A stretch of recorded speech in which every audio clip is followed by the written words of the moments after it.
बिस्मिल्लाहिर्रहमानिर्रहीम। अस्सलाम वालेकुम व्यूअर्स, दी सेहत चैनल में आप सबको वेलकम। उम्मीद करता हूँ सब खैरियत से होंगे। आज का हमारा टॉपिक है करेला एक मुफीद ग़िज़ा और इसके कई तिब्बी फ़वाइद हैं। तो चलते हैं अपनी वीडियो की जानिब। अगर आपने हमारे चैनल को सब्सक्राइब नहीं किया तो अभी सब्सक्राइब कर लीजिए और बेल आइकन को प्रेस कर दीजिए। व्यूअर्स, करेला गर्मियों की एक मशहूर और मुफीद सब्ज़ी है जिसे खाने और दवा दोनों के लिए इस्तेमाल किया जाता है। इसका जायका कड़वा होता है। दिलचस्प बात यह है कि इसकी कड़वाहट पर मुहावरे भी बनाए गए हैं, जैसे करेले की तरह कड़वा करेला वो भी नीम चढ़ा। सुना तो आपने होगा। करेले विटामिन और मिनरल से भरपूर होते हैं। इसे कई बीमारियों के इलाज के लिए बतौर दवा भी इस्तेमाल किया जाता है। ख़ास तौर पर डायबिटिक पेशेंट्स के लिए इसे बहुत इंपॉर्टेंस दी जाती है। ये सब्ज़ी बर्रे सग़ीर में उगाई और शौक से खाई जाती है। ये बस्तानी और जंगली दो तरह का होता है। इसकी एक किस्म सफ़ेद है जो अक्सर राजस्थान वगैरह में मिलती है। इसमें 3 किस्म के एक्टिव्स पाए जाते हैं जो डायबिटीज़ के लिए बहुत मुफीद हैं।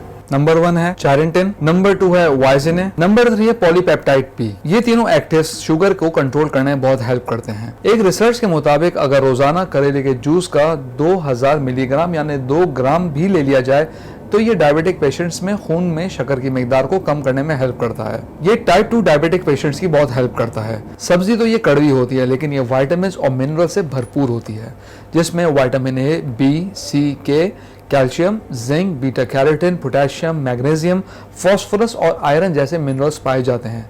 ये खून को भी प्यूरिफाई करता है। इसके बीज और छिलके भी बहुत पुरअसर होते हैं, लेकिन अक्सर लोग इसके बीज और छिलके ज़ाया कर देते हैं। करेला खाने से जिस्म में एक कीमियाई रद्द-ए-अमल ज़ाहिर होता है जो ब्लड ग्लूकोज की सतह को कम करने के साथ इंसुलिन की सतह को भी कंट्रोल में रखता है। इससे मौजूद अज्जा पैंक्रियास के सेल्स की तादाद बढ़ाने में बहुत मुफीद हैं जो इंसुलिन पैदा करते हैं। व्यूअर्स, कुछ मुख्तलिफ रिपोर्ट्स के मुताबिक करेले की जरासीम कश और एंटी वायरल खुसूसियात निज़ाम हाजमा के इन्फेक्शन और बैक्टीरिया के खिलाफ काफ़ी मौसर साबित होते हैं। व्यूअर्स, वीडियो में आगे बढ़ने से पहले मैं आपको रिमाइंड कराता चलूँ, अगर आप नॉलेज हेल्थ मैगजीन के ई-मेंबर बनना चाहते हैं तो स्क्रीन पर दिए गए व्हाट्सएप नंबर पर अपना नाम और शहर का नाम लिख के व्हाट्सएप कीजिए और हर महीने नॉलेज हेल्थ मैगजीन अपने मोबाइल पर पढ़िए।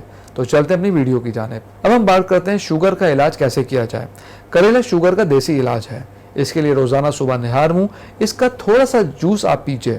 इसके अलावा करेले के बीज का सफूक भी सुबह निहार मुंह पीने से काफी फायदा होता है। व्यूअर्स, ये जरूरी नहीं कि करेले का जूस आप पूरा 240 ml का गिलास पिए। अगर आप 100 ml या 50 ml भी करेले का जूस इस्तेमाल करें तो ये भी बहुत फायदेमंद है। अगर हम एहतियात की बात करें तो लो शुगर वाले मरीज इसके इस्तेमाल से पहले अपने डॉक्टर से रुजू करें। इसका एतदाल में इस्तेमाल करना चाहिए वरना हाजमे के मसाइल पैदा हो सकते हैं। इसके अलावा प्रेगनेंसी और फीडिंग मदर्स में ही इस जूस का इस्तेमाल ना करें। किसी भी किस्म की सर्जरी के बाद ये आपके ब्लड शुगर को मुतासर कर सकता है, इसलिए कम से कम 2 हफ्ते तक इसका इस्तेमाल ना करें और करेले का जूस 3 माह तक पीना महफूज है। इससे ज़्यादा इसको इस्तेमाल ना करें। व्यूअर्स, हम उम्मीद करते हैं आज की वीडियो आपको पसंद आई होगी। कमेंट बॉक्स में राय से ज़रूर आगाह कीजिएगा। अगली वीडियो तक के लिए अल्लाह हाफिज़।